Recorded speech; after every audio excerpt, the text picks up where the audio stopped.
మీ business ఏదైనా మీ ఊర్లో promotion చేయాలంటే అది సుమన్ టీవీతోనే సాధ్యం. ఇప్పుడే సంప్రదించండి.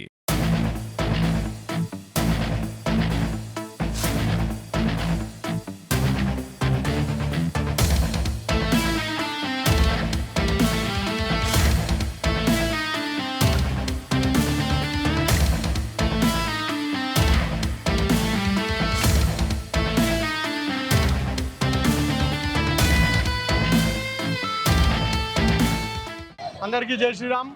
హిందూ ఐక్యవేదిక బంద్ పాటిస్తున్నది కాబట్టి హిందూ ప్రజలంతా స్వచ్ఛంగా బంద్ ఉంచాలి. మళ్ళీ ఏదైతే వ్యాపార సంస్థలు, మళ్ళీ కళాశాలలు, మళ్ళీ విద్యార్థి సంస్థలు ఏదైతే ఉన్నాయో అన్ని బంద్ పాటించాలి. కాబట్టి దీనికి సహకరిస్తారని హిందూ ప్రజలకు మేము కోరుతున్నాం. బంగ్లాదేశ్తో జరిగిన హిందువులపైన అత్యాచారాలని దీనికి నిరసనగా తెలుపుతూ దీన్ని ఖచ్చితంగా బంద్ని సక్సెస్ చేయాలని మేము కోరుతున్నాం. జై శ్రీరామ్. బంగ్లాదేశ్లో జరుగుతున్నటువంటి హిందువులపై జరుగుతున్నటువంటి దాడులకు నిరసనగా నిజామాబాద్ నగరానికి బంద్ పిలుపునివ్వడం జరిగింది. ఈ యొక్క బంద్కు వాణిజ్య వ్యాపార సముదాయాలు, విద్యా సంస్థలు అన్నీ కూడా సహకరించాలా. ఏదైతే దేశంలో ప్రపంచంలో ఉన్నటువంటి హిందువులకు మేము ఉన్నామంటూ భారతదేశంలో ఉన్నటువంటి ఏదైతే హిందువులు ఏకతాటి మీదకి వచ్చి వారికి సంఘీభావం తెలుపుతూ ఉన్నారో, ప్రపంచ దేశాల్లో ఉన్నటువంటి హిందువులందరికీ కూడా భారతదేశంలో ఉన్నటువంటి హిందువులు ఎప్పటికీ వెన్నంటి ఉంటారని చెప్పేసి బంగ్లాదేశ్లో జరుగుతున్నటువంటి దాడులకు నిరసనగా ఈ యొక్క కార్యక్రమాలు చేస్తూ ఉన్నాం.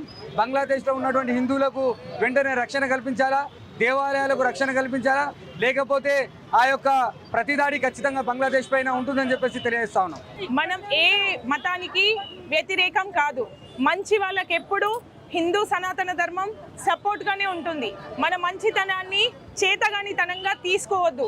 ఎప్పుడైనా ఎక్కడైనా మంచి వాళ్ళకి మతంతో సంబంధం లేకుండా మనం సపోర్ట్ చేస్తాము. దానికి నిదర్శనమే హసీనా గారు ఇక్కడ ఇండియాకి వచ్చి షెల్టర్ తీసుకోవడం.